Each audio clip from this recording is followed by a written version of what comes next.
भूत और प्रेत में क्या अंतर है? इतिहास। भूत और प्रेत दोनों ही भारतीय पौराणिक कथाओं और धार्मिक मान्यताओं में शामिल अलौकिक आत्माएं हैं, लेकिन इनके बीच कुछ महत्वपूर्ण अंतर होते हैं जो उनके संदर्भ और व्यवहार से जुड़े हैं। 1. भूत। परिभाषा। भूत को एक ऐसे आत्मा के रूप में देखा जाता है जो मृत्यु के बाद किसी कारणवश धरती पर रह जाती है। इसे अक्सर किसी अधूरे कार्य, अतृप्त इच्छाओं या अचानक मृत्यु के कारण माना जाता है। चरित्र। भूत का व्यवहार लोगों को डराने वाला हो सकता है, लेकिन जरूरी नहीं कि यह हमेशा बुरा हो। भूतों को उन आत्माओं के रूप में देखा जाता है जो सही समय पर उचित अनुष्ठानों या कर्मों के माध्यम से मुक्ति प्राप्त कर सकती हैं। स्थिति। भारतीय परंपराओं में भूत एक सामान्य आत्मा होती है जो मृत्यु के बाद पुनर्जन्म नहीं ले पाती और पृथ्वी पर फंसी रहती है। इसे किसी विशेष प्रकार की आत्मा नहीं माना जाता और यह नकारात्मक या सकारात्मक दोनों हो सकती है।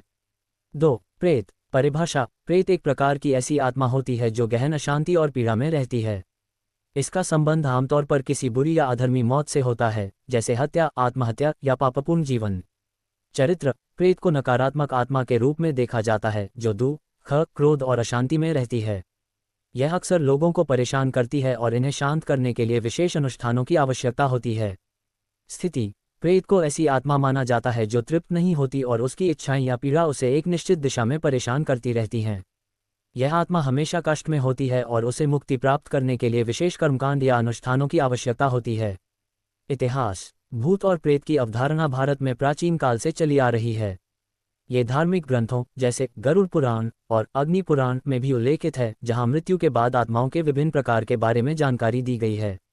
भारतीय समाज में मृत्यु के बाद आत्मा की शांति के लिए श्राद्ध और तर्पण जैसे संस्कार किए जाते हैं ताकि आत्मा भटक न सके और उसे मोक्ष प्राप्त हो सके। यह विश्वास प्राचीन काल से समाज में इस तरह की आत्माओं के अनुभवों, कहानियों और धार्मिक मान्यताओं पर आधारित है।